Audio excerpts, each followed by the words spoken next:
Assalamualaikum warahmatullahi wabarakatuh. Perkenalkan nama saya Nia Kurniawati dengan NPM 251705116 dari program studi Ilmu Komputer. Di sini saya akan menjelaskan materi yang disampaikan pada pelatihan sidang kemarin yang saya tidak bisa hadir dikarenakan ada acara diklat KIP kuliah di GSG Unila. Untuk materi yang pertama yang disampaikan oleh Kak Putra yaitu tentang membangun pola pikir mahasiswa dan pentingnya berorganisasi. Mahasiswa bukan lagi siswa. Saat memasuki dunia perkuliahan, seseorang tidak hanya naik tingkat pendidikan, tetapi naik kelas kehidupan. Menjadi mahasiswa artinya tidak ada lagi guru yang memaksa belajar, tidak ada lagi jadwal tetap yang memastikan kamu disiplin, tidak ada lagi orang tua yang selalu mengarahkan. Mahasiswa bertanggung jawab atas dirinya sendiri. Inilah fase ketika kebebasan bertemu dengan tanggung jawab. Lalu perbedaan siswa vs mahasiswa yaitu seperti aspeknya kontrol belajar, siswa itu diatur guru sedangkan mahasiswa diatur diri sendiri. Lalu yang kedua itu gaya belajar. Kalau siswa mendengar dan menghafal, kalau mahasiswa diskusi, analisis, riset, lalu peran sosial, kalau siswa itu mengikuti aturan sekolah. Tapi kalau mahasiswa itu membentuk aturan dan arah organisasi. Lalu pengembangan diri, kalau siswa itu terbatas. Nah, kalau mahasiswa itu sangat bebas organisasi, komunitas, magang, proyek itu bebas. Lalu kesiapan karir, kalau siswa itu masih eksplorasi, sedangkan mahasiswa itu mulai membangun kredibilitas. Menjadi mahasiswa berarti berpindah dari diarahkan menjadi mengambil keputusan. Realita pendidikan masa kini, dunia kerja tidak lagi hanya melihat IPK, lulusan cepat, mahir teori. Dunia kerja kini mencari problem solving, leadership, manajemen waktu, komunikasi, kemampuan kerja tim, dan portofolio nyata. Dan semua itu jarang terbentuk hanya dari kuliah. Lalu kenapa banyak mahasiswa tidak mau ikut organisasi? Beberapa alasan umum yaitu seperti takut nggak bisa bagi waktu, takut tugas kuliah berantakan, gak nyaman ketemu orang baru, organisasi itu capek, takut disuruh-suruh senior, nggak percaya diri. Semua alasan itu wajar, namun justru organisasi adalah tempat paling aman untuk belajar gagal, mencoba lagi, dan berkembang.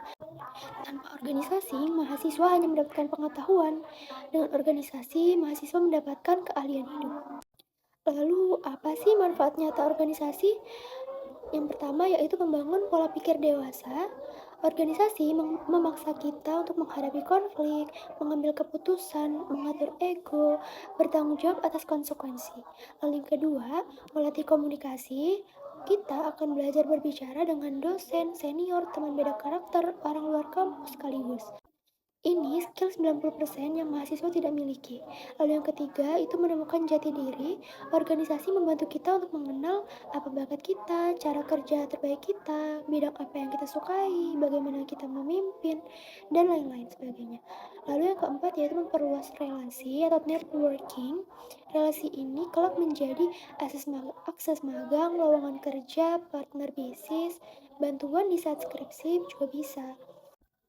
Saat melamar kerja, kita tidak lagi hanya membawa IPK dan transkrip, tapi membawa pengalaman mengelola program, portofolio kerja nyata, surat rekomendasi, dan juga skill komunikasi dan manajemen. Ini yang membuat kita stand out.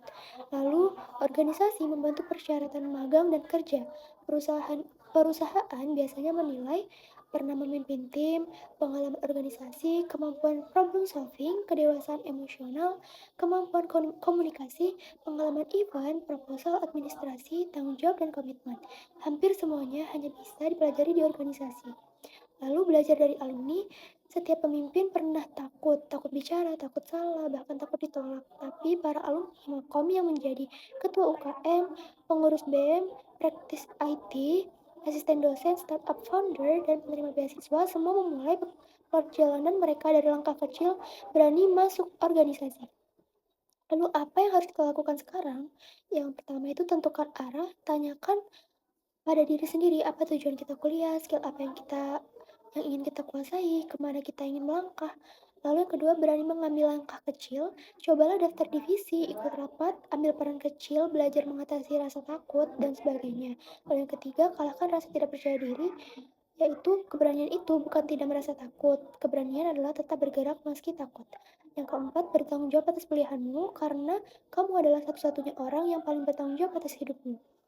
Lalu yang terakhir yaitu penutup, mahasiswa hebat tidak datang dari zona nyaman.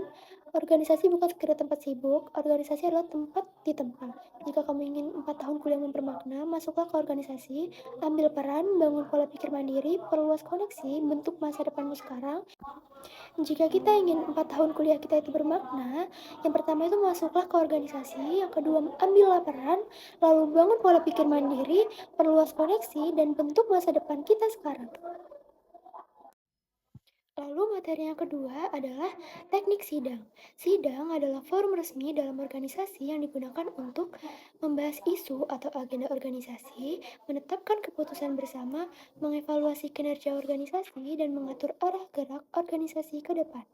Sidang berjalan berdasarkan aturan hukum organisasi seperti AD atau ART, GBHPKO, Juklak atau Juknis, dan tata tertib sidang. Esensi sidang yaitu tempat menuangkan gagasan, menguji argumen, dan menyepakati keputusan terbaik melalui proses musyawarah. Musyawarah besar adalah forum tertinggi dalam organisasi mahasiswa. Biasanya dilaksanakan satu kali dalam satu periode. Fungsi MUBES atau MUBES yaitu menetapkan garis besar haluan organisasi, menilai laporan pertanggungjawaban ketua, melakukan evaluasi dan pembaharuan ADART, memilih ketua umum periode berikutnya, dan mengambil keputusan strategis yang tidak bisa dilaksanakan pada forum lain. Lalu ciri MUBES adalah peserta lengkap, yang kedua agenda berskala besar, lalu keputusan bersifat mengikat, dan mengikat jalannya organisasi satu periode ke depan. Lalu alur persidangan yaitu alur umum sidang organisasinya, yang pertama pembukaan sidang. MC membuka acara lalu menyanyikan lagu atau lainnya. Lalu yang kedua, pembacaan tata tertib sidang, mekanisme bicara, mekanisme interupsi, hak dan kewajiban peserta. Yang ketiga, pemilihan pimpinan sidang, terdiri dari ketua sidang, sekretaris sidang, moderator atau anggota. Lalu yang keempat, penyampaian agenda atau laporan, contohnya laporan pertanggungjawaban, pembahasan ADART, dan pembahasan program kerja. Lalu yang kelima, sidang komisi, yaitu peserta dibagi komisi tertentu, fokus membahas detail topik. Yang keenam, sidang pleno, memaparkan hasil komisi, diskusi, dan pengesahan. Lalu yang ketujuh, pengambilan keputusan, musyawarah mufakat, jika tidak tercapai, itu dilakukan voting. Lalu yang terakhir, penutupan sidang, yaitu pernyataan resmi penutupan lalu dokumentasi. Lalu yang selanjutnya ada perbedaan sidang, komisi, dan sidang pleno. Apa perbedaannya? Kalau sidang komisi itu forum kecil untuk membahas isu lebih spesifik, contohnya komisi ADART, komisi program kerja, komisi keuangan, dan lain-lain. Tujuannya itu menggali detail, menyusun rumusan rekomendasi. Lalu, sedangkan sidang pleno adalah forum besar yang dihadiri seluruh delegasi. Fungsinya itu mengesahkan hasil komisi, menetapkan keputusan organisasi, melakukan voting. Komisi itu detail, dan pleno itu pengesahan. Lalu selanjutnya, dokumen dalam persidangan. Yang pertama ada ADART, anggaran dasar dan anggaran rumah tangga. Fondasi hukum organisasi menentukan visi, misi, struktur, mekanisme sidang. Yang kedua, GBHPKO, yaitu garis besar haluan program kerja organisasi, arah gerak organisasi satu periode, prioritas kerja. Yang selanjutnya, Juklak Juknis, petunjuk pelaksanaan dan petunjuk teknisnya, itu standar teknis program kerja, aturan operasional kegiatan. Yang keempat itu notulen, yaitu catatan resmi yang wajib dibuat oleh sekretaris sidang. Dan yang kelima, draft atau amandemen, yaitu usulan perubahan pasal atau aturan. Lalu unsur-unsur persidangan itu, yang pertama, peserta sidang terdiri dari peserta penuh, lalu peserta peninjau, dan undangan. Hak peserta itu interupsi, menyampaikan pendapat, meminta klarifikasi, hak suara jika delegasi resmi. Kewajiban peserta itu mematuhi aturan sidang, menjaga ketertiban, dan menghargai pendapat orang lain. Lalu pemimpin sidang. Tugas pimpinan sidang yaitu mengarahkan jalannya sidang, menjaga netralitas, menyusun alur pembahasan, menengahi perdebatan, menentukan mekanisme keputusan, dan menjaga forum tetap kondusif. Skill pimpinan sidang yaitu ketegasan, ketelitian, komunikasi jelas, diplomasi, penguasaan ADART. Lalu yang ketiga ada materi sidang, materi persidangan, contohnya yaitu LPG, amandemen ADART, program kerja, dan laporan keuangan. Lalu selanjutnya itu ruangan sidang, idealnya layout U atau lingkaran, audio jelas, LCD atau media presentasi, pendingin udara, posisi pimpinan sidang di depan. Lalu perlengkapan sidangnya yaitu speaker, palu sidang, mikrofon, laptop, presensi, dan draft materi. Istilah penting dalam persidangan yaitu yang pertama interupsi, hak peserta menghentikan pembicaraan untuk koreksi, menanyakan alur, menegur pelanggaran tata tertib, dan menambahkan informasi. Jenis interupsi umum itu interupsi tata tertib, interupsi penegasan, dan interupsi informasi. Yang kedua itu pending, yaitu penghentian sidang sementara demi keperluan tertentu, contohnya memeriksa dokumen tambahan dan menunggu peserta penting. Lalu selanjutnya itu skorsing, yaitu sidang dihentikan sementara biasanya untuk isoma, konsolidasi internal, meredakan konflik. Skorsing berbeda dengan pending. Kalau pending itu alasan teknis, kalau skorsing itu jeda resmi. Lalu ada lobbying, dilakukan jika forum menemui jalan buntu, biasanya melibatkan steering committee, lalu perwakilan fraksi atau kelompok. Tujuannya untuk mencapai kesepakatan tanpa konflik besar. Lalu ada voting, digunakan jika musyawarah mufakat tidak tercapai. Metode votingnya itu voting tertutup, voting terbuka, voting perwakilan delegasi. Lalu tips menjadi peserta sidang yang baik adalah baca dokumen terlebih dahulu, fokus pada poin penting, gunakan interupsi secara elegan, sampaikan argumen jelas dan singkat, hormati pimpinan sidang, tahan emosi dalam perdebatan, utamakan kepentingan organisasi.